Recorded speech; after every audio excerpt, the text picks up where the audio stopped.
मैं अपने ही घर में छुपा हुआ था। मुझे यह सब कुछ करने की ज़रूरत क्यों पड़ी थी, यह एक लंबी कहानी है जो मैं आज आप लोगों को सुनाने वाला हूँ। सारा समाज भी मेरी पत्नी के खिलाफ होता तो मैं अपनी पत्नी का साथ देता। इतना प्रेम तो था मुझे उससे, लेकिन आज मुझे ऐसा लग रहा था कि जैसे वही गलती करती थी। अगर उसने मेरे जैसे इंसान के साथ धोखा कर लिया तो फिर शादी से पहले कितने के साथ धोखा किया होगा। मेरे दिमाग में इसी तरह की बातें आ रही थीं। मैं घर के अंदर ही छुपा हुआ था, उसे ये बात नहीं पता थी। थोड़ी देर के बाद घर में 4 मर्द दाखिल हुए और मेरी पत्नी को कहने लगे कि आज हम जल्दी आ गए हैं तो काम भी जल्दी खत्म होना चाहिए। उसने कहा कि काम तो आप लोगों का है, आप जितनी जल्दी करेंगे खत्म हो जाएगा। मुझे क्या है, मुझे तो सिर्फ बैठना होता है। ये बातें सुनकर मेरा दिमाग खराब हो रहा था। क्यों आए थे वे 4 लोग मेरे घर में? उनका यहाँ क्या काम था? जबकि मैंने अपनी पत्नी से कहा था कि मेरे घर में मेरे अलावा तुम्हारा कोई रिश्तेदार भी ना आए। तो ये 4 मर्द कौन थे और किस काम की बात हो रही थी? थोड़ी देर के बाद वो उनको कमरे में ले गई। ये दूसरा कमरा था। मुझे नहीं पता था कि वह वहां जाएगी, लेकिन उस कमरे से अजीबोगरीब आवाज़ें आने लगीं। अब मुझसे रहा नहीं गया। मैंने जाकर दरवाज़ा तोड़ दिया और जब सामने देखा तो हैरान रह गया कि वे 4 मर्द मेरी पत्नी के साथ उस कमरे के अंदर। मेरा नाम विश्वास है और मेरी पत्नी का नाम सावित्री था। मैं उसे प्यार से पम्मी कहता था। मुझे ये नाम बहुत अच्छा लगता था। हम दोनों ने प्रेम विवाह किया था और यही हमारी गलती थी। हमारे माँ बाप बहुत ही पुराने ख्यालात रखने वाले लोग थे। मेरी माँ थी, बड़े भाई थे, छोटे भाई थे, मेरे बाबूजी भी थे, भाभियाँ थीं, बहनें थीं, भरा हुआ घर था। जब मैं ऐसे में अपनी पत्नी के साथ अपने घर वालों की मर्जी के बगैर ही विवाह करके आ गया तो उन्होंने हमारा स्वागत गुस्से और नफरत से ही किया। मैं अपनी पत्नी से इतना प्रेम करता था कि कोई उसे ज़रा सी भी तकलीफ़ पहुंचाता तो मुझे बहुत गुस्सा आता था। लेकिन जहाँ प्यार ज़्यादा होता है वहाँ गुस्सा भी ज़्यादा होता है। अगर वह कोई छोटी सी भी गलती करती तो मुझे भी बहुत गुस्सा आ जाता था और मैं उससे भी झगड़ा करने लगता था। लेकिन वह कभी बुरा नहीं मानती। वह बहुत ज़्यादा सुंदर थी, बहुत ज़्यादा खूबसूरत थी। उसकी खूबसूरती देखकर ही तो मैं उसके पीछे पागल हुआ था और अब उसके लिए कुछ भी करने को तैयार था। इस घर में हमारा गुजारा नहीं होने वाला था। मुझे पता था कि मेरे घर वाले उसे कबूल नहीं करेंगे, पर यह नहीं पता था कि वे सारे मिलकर एक तरफ हो जाएंगे और हमारे खिलाफ प्लान बना लेंगे। मुझे इस बात के बारे में बताना चाहिए था। मैं यही सोचता रहता कि ये वही नफ़रत है जो हर सास, बहू और भाभी जेठानी में होती है। लेकिन मैंने अपनी माँ की बातें सुन लीं। उसने कहा कि इतना तंग करूँगी इसे कि ये यहाँ से भाग जाएगी। मेरी पत्नी पर उन लोगों ने बहुत जुल्म किए, लेकिन उसने कभी मुझसे शिकायत नहीं की थी। पर मैंने अपने कानों से सुन लिया था। मैं बड़ा परेशान था। मैंने अपने एक दोस्त से बात की। उसने कहा कि यहाँ करीब ही एक बहुत बड़ा घर है। जिनका घर था, मालिक यहाँ पर नहीं है, विदेश चले गए हैं और उस घर में जाने का एक रास्ता है। अगर तुम वहाँ जाकर रह लो, किसी को पता भी नहीं चलेगा। अंदर सामान भी पड़ा है। मैंने कहा कि अगर किसी को पता चल गया तो फिर क्या होगा? उसने कहा कि उस घर का रखवाला एक बूढ़ा आदमी है। उसे महीने के कुछ पैसे दे दिया करेंगे तो वह अपनी जुबान नहीं खोलेगा। घर पड़ा पड़ा खंडहर हो रहा है। जिनका था शायद भूल ही गए हैं। तुम वहाँ पर जाकर रह लो, अपनी पत्नी को अपने घर वालों से बचाओ, नहीं तो उसकी सारी जवानी और खूबसूरती घर में ख़त्म हो जाएगी। फिर बाद में पछताओगे। न तुम्हारे काम की रहेगी, न ही किसी और काम की। जब इंसान प्रेम विवाह कर लेता है तो उसे इस बारे में पता होना चाहिए कि घर वाले कभी भी साथ नहीं देते। अपना ही कोई इंतज़ाम करना पड़ता है। जब मुझे रहने के लिए मुफ्त में घर मिल रहा था और सामान भी मिल रहा था तो फिर मुझे और क्या चाहिए था?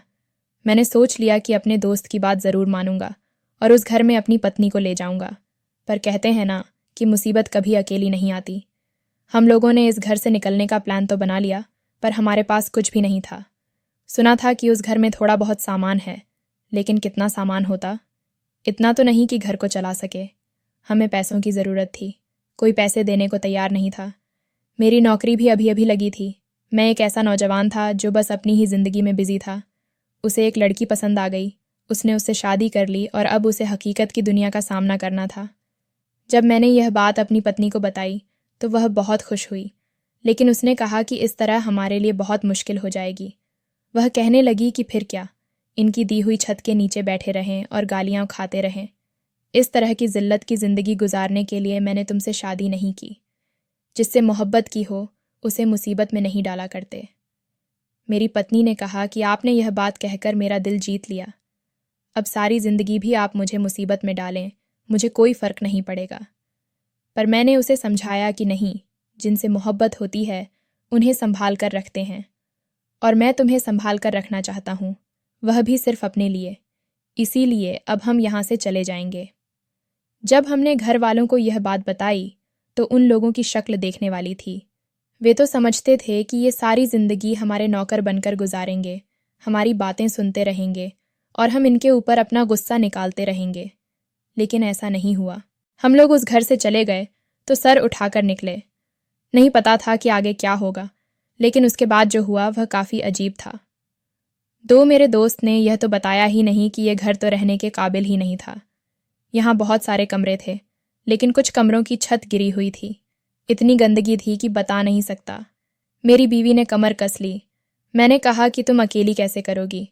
उसने कहा कि मैं थोड़ा थोड़ा करके कर लूँगी, क्योंकि मेरा काम ऐसा था कि मुझे छुट्टी भी नहीं मिल सकती थी। मैं जब पहले दिन वापस आया तो मेरी बीवी ने काफ़ी सारा काम कर रखा था। मैं हैरान हो गया कि इतनी जल्दी उसने इतना काम कर लिया। बेचारी बहुत थक गई होगी। धीरे धीरे हमने उस घर को रहने के लायक तो बना लिया, लेकिन हमें कहीं से कर्ज लेना पड़ डीएच गया, जिसकी अब हमें महीने की किस्त देनी होती थी, और इसे घर के रखवाले बूढ़े को भी कुछ पैसे देने होते थे। इसके अलावा भी 1000 खर्चे थे, यानी कि हम लोग बहुत ज़्यादा गरीब हो चुके थे। एक एक पैसे के लिए हिसाब किताब करना पड़ीडीएचता था। अगर कोई मनचाही चीज़ खाने का दिल करता था तो नहीं बना सकते थे, नहीं ले सकते थे। मैं बहुत परेशान रहता था। मेरी पत्नी रोज़ घर का कोई ना कोई काम करती थी। वह कहती थी कि मैं आपके साथ काम करना चाहती हूँ, पर मैंने उसे मना कर दिया। मैंने कहा कि मैं तुम्हें वहाँ से इसलिए बचा कर लाया हूँ कि तुम्हें कोई काम ना करना पड़ है, और फिर मैं यहाँ तुमसे काम करवाऊँ तो फिर वहाँ से निकलने की क्या ज़रूरत थी? तुम मेरी बात को समझ नहीं रही हो ना? जब ऐसी बात करती थी तो मुझे गुस्सा आ जाता था। मैं उसे रानी की तरह रखना चाहता था, लेकिन वह मुझे राजा बनाना चाहती थी। मैंने उसे समझाया कि अगर तुम खुश रहोगी, ठीक रहोगी तो फिर सब कुछ ठीक रहेगा। मैं भी खुश रहूँगा। जिंदगी अच्छी जा रही थी। जब एक दिन मैं घर आया तो यह देखकर हैरान रह गया कि मेरी पत्नी के शरीर पर कुछ अजीब तरह की खरोचें थीं। मैंने उससे पूछा कि यह क्या हुआ, तो कहने लगी कि वह काम करते हुए मुझे चोट लगी। मैंने कहा कि ऐसा कौन सा काम किया था तुमने, दोबारा नहीं करना। उसने मुझे ज़्यादा कुछ नहीं बताई। मैंने देखा ऐसा तो कोई काम नहीं हुआ था कि मैं कहूँ कि कोई नया काम किया था। फिर उसको यह सब कैसे लग गया, लेकिन मैंने इस बात को ज़्यादा नहीं सोचा और उसके ज़ख्म पर दवाई लगा दी। पर अब तो यह रोज़ होने लगा कि मैं जब भी वापस आता हूँ उसे कोई ना कोई चोट लगी होती। कभी उसकी उंगली में, कभी उसकी बाजू पर, कभी उसकी गर्दन पर अजीब तरह से निशान होते थे, जो बहुत ही ज़्यादा अजीब थे और इंसान को कुछ और सोचने पर मजबूर कर रहे थे। इस घर के बाहर छोटी सी जगह भी थी। मेरी पत्नी ने वहाँ पर कुछ सब्जियाँ भी उगा लीं। अब घर की सब्जी भी उगाने लगी। हम लोग वैसे भी 2 लोग से ज़्यादा नहीं खाते थे। मेरी पत्नी का वज़न भी कम हो गया था और मेरा भी। शक्ल बदल गई थी। वह पहले की तरह बहुत ज़्यादा सुंदर नहीं लगती थी, बीमार बीमार लगने लगी थी। मैं और ज़्यादा मेहनत करता था, लेकिन मुझे ज़्यादा लोग जानते नहीं थे, इसलिए कोई काम नहीं देता था। बस किसी तरह खिंचतान हो रही थी। मेरी पत्नी रोज़ पतली दाल बनाती थी। आज जब मैं घर आया तो उसने मेरे सामने डोंगा रखा और कहने लगी कि बताओ इसके अंदर क्या है। मैंने कहा कि दाल है और क्या है। 3 मैंने मुस्कुराकर ही कहा था, जबकि मैं दाल खाने के मूड में बिल्कुल भी नहीं था। लेकिन जब उसने ढक्कन उठाया तो इसमें आलू गोभी थी, जो मुझे बहुत ज़्यादा पसंद थी। मैंने कहा कि आलू गोभी की सब्ज़ी ये कहाँ से आई? तुम्हारे पास इतने पैसे कहाँ से आए? कैसे बनाई तुमने? मैंने बहुत सारे सवाल कर डाले। उसने कहा कि इतने सारे सवाल करने की ज़रूरत नहीं है, खाना खा लें, ठंडा हो जाएगा। रोज़ ही हम लोग दाल और थोड़े से चावल खाते थे। आज रोटी सब्ज़ी खाकर बहुत अच्छा लगा, लेकिन रोटी भी कहाँ से आई थी, क्योंकि आटा तो बहुत ज़्यादा महंगा था। मैंने उससे पूछा तो उसने कहा कि मेरे पास कुछ पैसे थे, उन्हीं से मैंने जाकर सब्ज़ी और थोड़ा सा आटा ले लिया है। 1 हफ्ते का गुजारा हो जाएगा। मैंने कहा कि तुम्हारे पास पैसे कहाँ से आए थे? तो उसने कहा कि मेरी मम्मी ने दिए थे। लेकिन सवाल ये था कि अगर उसके पास पैसे थे तो फिर पिछले 1 महीने में उसने वह पैसे क्यों नहीं निकाले और आज ही क्यों निकाले? वह कहने लगी कि मैं सोच रही थी कि बुरे वक्त के लिए रखेंगे, लेकिन यह बुरा वक्त ही था कि दाल ख़त्म हो गई थी, चावल भी नहीं थे। इसीलिए मैं बाज़ार चली गई और वहाँ मुझे सब्ज़ी नज़र आई। मुझे याद आया कि आपको आलू गोभी की सब्ज़ी बहुत पसंद है, इसलिए मैंने ले ली। मैंने अपनी पत्नी को कहा कि ठीक है, लेकिन तुम्हें अपने पैसे खर्च नहीं करने चाहिए। मैंने उसे थोड़े पैसे और दे दिए, लेकिन इस घर में कुछ अजीब ही हो रहा था। मैं उसे पैसे दाल और सब्ज़ी के देकर जाता था, लेकिन वह आजकल चावल, पनीर, पुलाव इस तरह की चीज़ें बनाती थी। यह सब बनाने के लिए उसके पास पैसे कहाँ से आते थे? आजकल इतनी ज़्यादा महंगाई हो गई थी। वह कहती थी कि जो पैसे आपने दिए हैं उन्हीं में से यह सब कुछ बनाया, लेकिन मुझे उसकी बात पर यकीन नहीं आता था। पर वह मुझसे झूठ क्यों बोलेगी? वह तो मुझसे कभी झूठ नहीं बोलती थी। दूसरी तरफ वह बात भी थी कि जब मैं घर आता उसको कोई ना कोई निशान लगा होता था, कोई ना कोई नया निशान। और अगर यह बात पति को पता न चले तो और किसको पता चले कि उसकी पत्नी के साथ यह सब कुछ हो रहा है। एक दिन मैंने उसे अपने पास बैठाया और प्यार से पूछा। मैंने कहा कि कहीं मुझसे कोई झूठ तो नहीं बोल रही हो, कहीं मेरे घर वालों से जाकर कुछ मांग के तो नहीं लाती हो, क्योंकि अगर ऐसा हुआ तो मेरी इज्जत कम होगी। उसने कहा कि आपकी इज्जत के पीछे तो मैं अपनी जान भी दे सकती हूँ। मैं क्यों वहाँ पर जाऊँगी? मैं वहाँ कभी नहीं जाऊँगी। सिर्फ आपकी ही नहीं, मेरी अपनी इज्जत भी कम होगी। हम जिस तरह वहाँ से निकले ये हम दोनों ही जानते हैं। आपने मेरे लिए इतना सब कुछ किया है, तो फिर मैं आपका सर नीचे कैसे होने दूंगी? 4.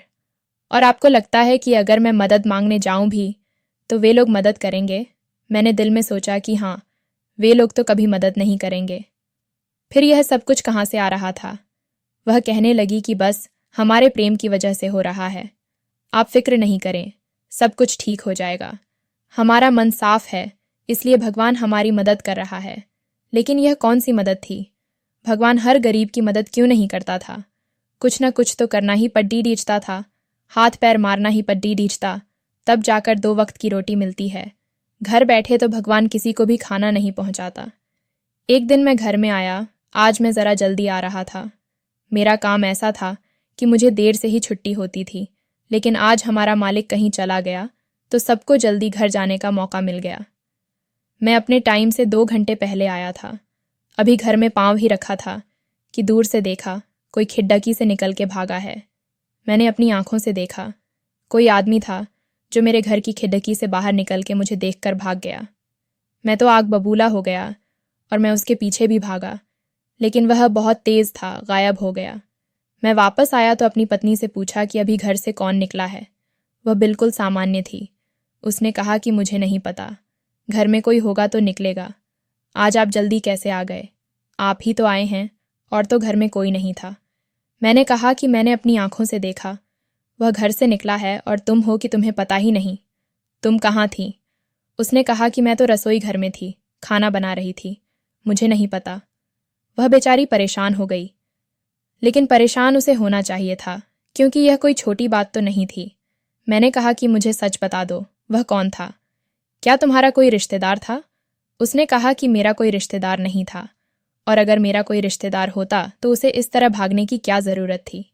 यह बात भी ठीक थी, वह क्यों भागता? यह बात मेरे दिमाग से नहीं निकल रही थी। मैं बार बार इसी के बारे में सोच रहा था। मैं अपने दिमाग पर जोर दे रहा था कि वह कौन था, कैसा था। मुझे उसे गौर से देखना चाहिए था, मुझे उसकी शक्ल देखनी चाहिए थी, लेकिन उसका मुंह दूसरी तरफ था। वैसे तो मुझे वह कोई जवान लड्डा का ही लग रहा था, पर मेरे सारे भाई मुझसे बड्ढे थे और मेरी पत्नी का भी ऐसा कोई जवान भाई नहीं था, और बात रिश्तेदारों की नहीं थी। अगर बात रिश्तेदारों की होती तो उसे भागने की ज़रूरत नहीं होती। पता नहीं, जो मेरा दिल कह रहा था कि मेरी पत्नी मुझसे झूठ बोल रही है और कुछ भी कर सकती है, क्योंकि वह मुझसे प्रेम करती थी, और मोहब्बत में इंसान झूठ भी बोल लेता है और इस तरह की हरकतें भी कर जाता है, क्योंकि मोहब्बत तो अंधी होती है ना। उसे तो पता ही नहीं होता कि क्या हो रहा है। मैं 5 जिस जगह काम करता था, उन लोगों ने मुझे साइकिल दी हुई थी। मेरा साइकिल पर से बहुत बुरा एक्सीडेंट हो गया। मुझे ज़्यादा चोट नहीं लगी, लेकिन साइकिल टूट गई। उन्होंने कहा कि अब 2 महीने तुम्हें तनख्वाह नहीं मिलेगी, तुम सिर्फ काम करोगे और हम अपनी साइकिल का पैसा पूरा करेंगे। जब मैं घर आया तो मेरी पत्नी ने मुझे देख लिया और उसको पता चल गया कि मेरे साथ क्या हुआ है। मुझे ज़्यादा चोट तो नहीं लगी थी, लेकिन उसने रोना शुरू कर दिया और मेरे हाथ पर मरहम लगाने लगी और कहने लगी क्या हो गया? कैसे हो गया? मैंने उसे बताया कि 2 महीने हमारे पास एक भी रुपया नहीं होगा, क्योंकि मैंने उनका नुकसान किया है। घर में जो थोड़ा बहुत पैसा पड़ा है उसी से गुजारा करना होगा। जब हम इस घर में आए थे तो यहाँ बहुत कबाड़ पड़ा था। हमने वह कबाड़ बेचकर भी गुजारा किया था, लेकिन वह भी ख़त्म हो गया था। वह कहने लगी, फिर क्या करेंगे? तो मैंने कहा, कुछ न कुछ कर लेंगे, तुम फिक्र मत करो, मैं शाम को कोई और काम कर लिया करूँगा। जबकि पहले से ही मैं शाम को काम से थक कर आता था। या फिर इस आदमी के पास से काम छोड़कर मैं मेहनत मजदूरी कर लूँगा। लेकिन मेरे हाथ पर ऐसी चोट लगी थी कि मुझे बहुत दर्द हो रहा था। मुझे नहीं लगता था कि मैं 1 महीने तक मजदूरी का कोई काम कर सकता था। मैं अपनी पत्नी को परेशान नहीं करना चाहता था, लेकिन ज़िंदगी हमारे पीछे हाथ धोकर पड़ी थी। और फिर पूरी ज़िंदगी में एक अच्छी खबर यह मिली कि मेरी पत्नी माँ बनने वाली है। यह सुनकर हम लोग बहुत खुश हुए, लेकिन परेशान भी हुए कि इस बच्चे का खर्चा कहाँ से पूरा होगा। अब तो मैं अपनी पत्नी को रोज़ पैसे भी नहीं दे पा रहा था। लेकिन जब घर आया तो खाना बना हुआ था। मैं उससे सवाल कर सकता था, और मैंने सवाल किए भी थे, लेकिन जितने भी सवाल करता था वह झूठ ही बोलती थी, क्योंकि वह मुझे सच बताना नहीं चाहती थी। या तो वह यह सब कुछ कहीं से मांग कर ला रही थी, लेकिन मुझे नहीं लगता कि आजकल कोई किसी को इतना देता है। यहाँ आसपास कोई भी नहीं रहता था, सब लोग गरीब ही थे, वह भी आसपास रहते थे। अगर कोई बड़ी कॉलोनी होती जहाँ अमीर लोग रहते तो मैं कहता कि चलो किसी ने खाने के लिए कुछ दे दिया है, लेकिन यहाँ तो और भी ज़्यादा गरीब लोग रहते थे। अब मैंने सोच लिया था कि मैं अपनी पत्नी पर नज़र रखूँगा। पहले तो वह यह झूठ बोल देती थी कि आपके दिए हुए पैसे से ही खाना बना रही हूँ, लेकिन अब मैंने उसे 3-4 दिन से पैसे दिए ही नहीं थे, तो फिर यह सब कहाँ से हो रहा था। एक दिन मैं सोचने लगा कि मैं घर पर चला जाता हूँ और शाम को वापस आता हूँ। 6 उसे भी पता होता कि मैंने पूरा दिन घर पर नहीं आना। पता नहीं वह पीछे क्या करती रहती है। क्यों ना एक दिन मैं उस पर नज़र रखूं। इतना बड़ा घर था, अगर मैं इसी घर के किसी कोने में छुप जाता और कहता कि मैं तो चला गया हूँ, तो क्या फ़र्क पड़ता था, वह मुझे कभी भी घर के अंदर से तलाश नहीं करती। वह तो यही समझती कि मैं काम पर चला गया हूँ, और मुझे पता चल जाता कि वह मेरे जाने के बाद क्या करती है। अगले दिन मैंने प्लान बना लिया। मैं कह रहा हूँ कि मैं जा रहा हूँ। वह मुझे दरवाजे तक छोड़ने के लिए आती थी, मुझसे मिलती थी, गले मिलती थी। मैं उसे कहता था, अपना ख्याल रखना, ज़्यादा काम मत करना, और वह भी ऐसा ही कहती थी। उसने मुझे अलविदा कहा और मैं सड़क तक चला गया। जैसे ही वह अंदर गई, मैं पीछे से मुड़कर घर के पिछले दरवाजे से अंदर दाखिल हो गया।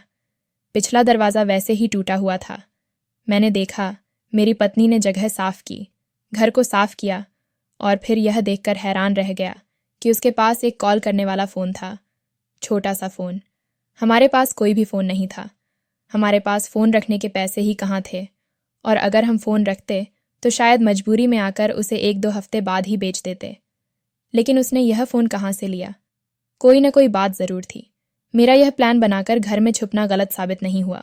मैंने अच्छा फ़ैसला किया था। थोड़ी देर के बाद वह फ़ोन पर किसी से बात करने लगी। मुझे उसकी आवाज़ बहुत कम आ रही थी, क्योंकि मैं बहुत पीछे वाले कमरे में छुपा हुआ था। मैं धीरे धीरे आगे बढ़ने लगा ताकि उसकी आवाज़ साफ सुन सकूं। वह कह रही थी, कब आएंगे आप लोग? मैं कब से इंतज़ार कर रही हूँ। मेरा पति आजकल बहुत परेशान है। यह ना हो किसी दिन वापस घर आ जाए। काम तो उसका है नहीं। अब हमें जो करना है जल्दी करना होगा, ज़्यादा वक्त नहीं है। वह किससे बात कर रही थी? कौन था और उसको यह क्यों कह रही थी कि जल्दी आ जाइए? मेरे पति का कोई काम नहीं है और न जाने वह घर वापस आ जाए। क्या मेरी पत्नी मुझे किसी परीक्षा में तो नहीं डालने वाली थी? कुछ ऐसा तो नहीं कर बैठी थी कि मुझे इसको छोड़ना पड़ जाता? नहीं नहीं, मैं उसे इतना प्रेम करता था कि अगर उसने कोई बात भी की होती तो भी मैं उसे नहीं छोड़ सकता था, क्योंकि उसके लिए मैंने सारा ज़माना छोड़ा था। जिसके लिए आपने सारा ज़माना छोड़ा हो, आप उसे कैसे छोड़ सकते हैं? मेरी आंखों में आंसू आ चुके थे, क्योंकि मुझे पता चल गया था कि बात इतनी सी नहीं है। मैं इंतज़ार कर रहा था और वह भी किसी का इंतज़ार कर रही थी। वह कोई गाना भी गा रही थी। उसके चेहरे पर एक सुहाना सा एहसास और होंठों पर एक मधुर संगीत था। क्योंकि वह इतनी खुश थी। यहाँ पर मेरा सब कुछ बर्बाद हो रहा था। मेरी नौकरी न होने के बराबर थी। ठीक है, मुझे पगार ही नहीं मिल रही थी। कल परसों मेरा एक्सीडेंट हुआ था, मुझे चोट लगी थी, और अब उसको किस बात की खुशी छड़ी हुई थी, साथ जो वह इतनी ज़्यादा खुश थी। जिंदगी में कोई और आ गया था जिसके प्रेम में इसको इतनी खुशी मिल रही थी। मस्ती में आकर गाना गा रही थी। ये भी नहीं सोच रही थी कि मेरा पति बेचारा बाहर गया है कमाई करने के लिए। हाथ पर उसके चोट लगी है, उसका नुकसान हो गया है। क्या उसे मेरा ख्याल नहीं आ रहा था? उसने फिर किसी को फ़ोन मिलाया और उसे फ़ोन करके कहने लगी, आज सुबह बहुत ज़्यादा खुश हूँ, बस आप लोग आ जाएं, मेरी जान छूट जाएगी। यह सुनकर मेरा दिल बैठ गया। किससे जान छूटाने पर खुश हो रही थी? क्या मुझसे दूर जाना चाहती थी? मुझसे तो मेरा साथ कुछ भी नहीं था। फिर मैंने सोचा कि वह मेरे साथ ऐसा कुछ कैसे कर सकती है। मैंने उसे दिया ही क्या था? कुछ भी तो नहीं दिया था। इस खंडहर में रखा हुआ ही क्या था? खाने को सिर्फ दाल मिलती थी। मैंने तो उसके लिए कोई चीज़ भी नहीं खरीदी थी। और अब बच्चा होने वाला था। बच्चे का क्या? आगे क्या करना था हमें? हमारे पास बच्चे के लिए भी पैसे नहीं थे। अगर कोई मर्द किसी औरत को ऐसे माहौल में रखे तो वह वहाँ से भागना ही चाहेगी। और अगर फिर वह भाग जाए तो मर्द को यह नहीं कहना चाहिए कि औरत मुझे धोखा देकर चली गई, क्योंकि ऐसे माहौल में कोई भी खुश नहीं रहता। मैं अपने बारे में सोचूं तो मैं भी तो ऐसे ही माहौल में नहीं रहना चाहता था। क्या किसी का सपना होता है कि मैं रोज़ सिर्फ दाल खाऊंगी, खंडहर में रहूंगी, बाजार से कोई चीज़ नहीं खरीदूंगी और बस यही मेरी दुनिया है, यही मेरी खुशियाँ हैं? नहीं नहीं, ऐसा नहीं होता। मेरी पत्नी अगर कुछ कर रही थी तो शायद ठीक ही कर रही थी कि मुझसे बहुत तंग आ गई होगी। पर मेरे साथ तो यह बहुत बड़ा हो रहा था। मेरा क्या कसूर था? अगर मैं गरीब था तो मैंने तो उसके लिए सब कुछ छोड़ा था। अब मैं यही सब कुछ देख रहा था कि सामने के जो मंजर मैंने देखे, मेरी तो दुनिया ही लुट गई। 4 आदमी घर में दाखिल हुए। मेरी पत्नी ने उनके लिए दरवाज़ा खोला था। वे सब बहुत ज़्यादा खुश लग रहे थे। मेरी पत्नी ने कहा, बहुत ज़्यादा काम है, जल्दी जल्दी ख़त्म करना है, बारी बारी आ जाएं आप लोग। अब तो मेरा दिल बैठ गया। वे एक कमरे के अंदर चले गए। वहाँ से कुछ आवाज़ें आने लगीं। अब वह कमरा मेरी आंखों के सामने तो नहीं था। मैं उसके दरवाजे के पास खड़ा हो गया। अंदर से आवाज़ें आ रही थीं। आदमी कह रहे थे, वाह क्या बात है, क्या बात है। मेरा तो दिमाग खराब हो गया। मैंने दरवाजे को तोड़ना शुरू कर दिया।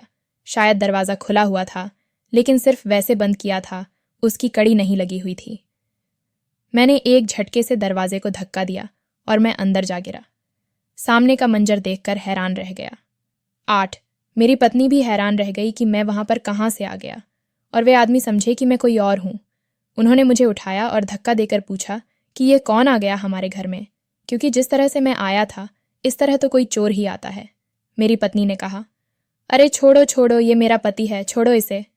उन्होंने मुझे छोड़ा और मुझसे माफ़ी मांगी और कहने लगे, माफ़ कीजिए भैया, हमें नहीं पता था कि आप दीदी के पति हैं। मैंने कहा, दीदी? तुम लोग कौन हो? यहाँ क्या कर रहे हो? और अगर ये तुम्हारी दीदी है तो इस कमरे में क्या कर रहे हो? लेकिन जैसे ही मैंने आसपास देखा, मुझे मेरे सारे सवालों के जवाब मिल गए। मेरी आंखों में आंसू आ गए। मैंने उन सबके सामने अपनी पत्नी को गले लगा लिया और फूट फूट कर रोने लगा। मेरी पत्नी ने कहा, अब क्यों रोते हो? सब कुछ ठीक हो गया है। क्योंकि उस कमरे में जो चीज़ें पड़ी थीं वह बहुत हैरान कर देने वाली थीं। अब मुझे समझ आ गया था कि मेरी पत्नी के शरीर पर जख्म क्यों लगते थे, ये लोग यहाँ पर क्यों आए थे और मेरी पत्नी क्या कर रही थी। मैंने आसपास देखा। इस कमरे में बहुत सारे कांच के बर्तन पड़े हुए थे जो चमक रहे थे। इसके अलावा ऊन के बने हुए कपड़े भी थे और ये सब कुछ बिल्कुल तैयार माल था जो ये लोग यहाँ से लेने के लिए आए थे। इतना माल था कि शायद बहुत सारे पैसे देकर जाते। मेरी पत्नी ने मुझे बताया कि जब हम इस घर में आए तो यह कमरा बंद था और इसके बाहर ताला लगा हुआ था। मैं बहुत डर गई। मुझे ऐसा लगा शायद इस कमरे में कोई आत्मा है। लेकिन फिर मैंने हिम्मत करके इस कमरे को खोला तो यहाँ ये सब सामान पड़ा था। मुझे ऊन के कपड़े बनाना आता है। मैं दिन रात मेहनत करके वहीं बनाती रही। इन कांच के बर्तनों को भी धोकर साफ करती रही। कभी कभी यही काम करते हुए मुझे चोट लग जाती थी। फिर मैं बाजार गई और वहाँ पर दुकानदारों से बात की। ये वही दुकानदार हैं। मैंने उन्हें बताया कि मेरे पास बहुत सारा माल है, ये माल कोई सस्ता नहीं है और हाथ से बने हुए कपड़ों की आजकल बहुत डिमांड है। और ये कांच के बर्तन यहाँ क्यों पड़े हैं, कैसे पड़े, मुझे नहीं पता। पर मैंने इन्हें सब साफ किया और अब इन सब चीज़ों का सौदा हो चुका है। ये हमसे जितनी कीमत में लेंगे उससे 2 गुनी कीमत में बेचेंगे, लेकिन इसे ही बिजनेस कहते हैं। हमारे इस सारे सामान की कीमत पता है कितनी लगी है? मैंने अपनी पत्नी को हैरानी से देखा और पूछा, कितनी? तो उसने उन लोगों की तरफ देखा। वे कहने लगे कि आपकी पत्नी बहुत मेहनती है, हमारे लिए तो हमारी बहनों जैसी है। अगर यही माल हम लोग कहीं और से खरीदते तो हमें बहुत महंगा पड़ता। यहाँ कौन रहता था और उसने ये सामान क्यों खरीदा ये तो हमें नहीं पता, लेकिन आपकी पत्नी ने इस सामान को साफ किया है और बिल्कुल नए जैसा कर दिया है।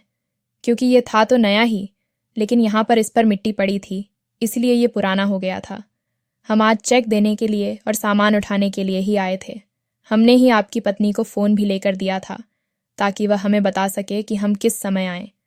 और मुझे यह सवाल पूछने की ज़रूरत नहीं थी कि मेरी पत्नी ने मुझे यह सब क्यों नहीं बताया, क्योंकि मुझे पता था कि उसने डर के मारे नहीं बताया था। मैं उसे गुस्सा करता, बातें सुनाता और इस बात पर कभी यकीन भी नहीं करता कि हमें पैसे मिल सकते हैं। मैं उसे कहता कि वह वक्त बर्बाद कर रही है और शायद सही है, काम कभी नहीं करने देता। क्योंकि ऐसा ही होता है कि हम जब किसी चीज़ के बारे में सोचते हैं तो हमें वह नामुमकिन लगती है, लेकिन कुछ लोगों में इतनी हिम्मत और लगन होती है कि वे काम करके दिखाते हैं। उन लोगों ने सारा सामान अपने ट्रक में भरा, मैंने भी उन लोगों की मदद की और फिर वे मुझे चेक पकड़ाकर चले गए। मुझे तब भी भरोसा नहीं था कि कितने पैसे होंगे। चेक बनाकर दे रहे थे, इसका मतलब यह नहीं कि कोई बहुत बड़ी रकम होगी। हो सकता था कि थोड़े से ही पैसे हों, लेकिन वे चेक बनाकर इसलिए दे रहे थे क्योंकि उनके कारोबार में मामलात में चेक देना बेहतर होता है। जब मैंने अंदर आकर उसे चेक की तरफ देखा तो मैं हैरान रह गया। 2,50,000 का चेक था। मैंने अभी तक अपनी ज़िंदगी में इतने पैसे ना तो कमाए थे, ना देखे थे और ना ही मेरी पत्नी ने। हम दोनों ही खुशी से रोने लगे और सोचने लगे कि अब क्या करना है। हम लोगों ने उस 2.5 लाख से इसी घर के एक कमरे में बिजनेस शुरू करने के बारे में सोचा। मेरी पत्नी के लिए मैंने बहुत सा सामान लिया, कुछ औरतों को भी रख लिया जो करीब के गांव से आती थीं और अब सब औरतें बैठकर हाथ से बने हुए कपड़े बनाने लगीं। इसके अलावा मैंने जिन लोगों का कर्जा देना था वह भी दे दिया और मैं अच्छी जगह नौकरी भी करने लगा। मेरी पत्नी घर बैठकर पैसे कमाती थी और मैं भी अच्छी नौकरी कर रहा था। हमारा बेटा जब इस दुनिया में आया तो हमारे पास उसके लिए सब कुछ था।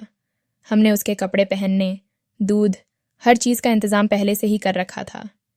मेरे माँ बाप को जब यह बात पता चली कि हम लोग तो आजकल हज़ारों में खेल रहे हैं तो उनको बहुत तकलीफ़ हुई। वे लोगों को बातें करने लगे। इस घर के मालिक से भी मेरी बात हुई। उसने कहा कि मेरा घर है लेकिन पड़ा पड़ा ख़राब हो रहा था। जब तक घर में कोई रहता नहीं है घर ख़राब ही हो जाता है। मैं आपको कुछ पैसे भेजूंगा, इस घर की मरम्मत करवाने का काम शुरू करें और बेशक यहीं पर रहें। जब मैं वापस आऊँगा तो फिर देखेंगे क्या होता है, लेकिन कुछ साल तक आप लोग इधर ही हैं और आपको किराया देने की भी ज़रूरत नहीं है। उसने गाड़ियों की ज़रूरत कैसे पूरी की मुझे नहीं पता। उसने एक तो किसी को यह घर दे दिया और फिर किराया भी ले रहा है। अब यह बात आपके और मेरे बीच है। मुझे किराया नहीं चाहिए, बस आप लोग मेरे घर का ख्याल रखना। वह कहते हैं ना कि आहिस्ता आहिस्ता सब कुछ ठीक हो गया, सारे काम सीधे हो गए। हमारी दोनों की नौकरियां लग गईं, हमारा प्यारा सा बेटा इस दुनिया में आ गया और हमें मुफ्त में रहने के लिए इतना बड़ा घर भी मिल गया जिसको अब हम मरम्मत करवा के ठीक भी करवा रहे थे। अब वह खंडहर नहीं लगता था बल्कि एक बहुत बड़ा बंगला लगता था। और मेरे घर वाले ये समझते थे कि हमने ये घर खरीद लिया है तो वे और भी ज़्यादा जलते थे। भगवान ने करम किया, ऐसी पत्नी अगर किसी को मिले तो उसकी ज़िंदगी बदल ही जाती है। उसने मेरी मोहब्बत में ये सब कुछ किया और मैंने उसकी मोहब्बत में। और आखिर में तो यही कहूँगा कि मोहब्बत ने सब कुछ ठीक कर दिया।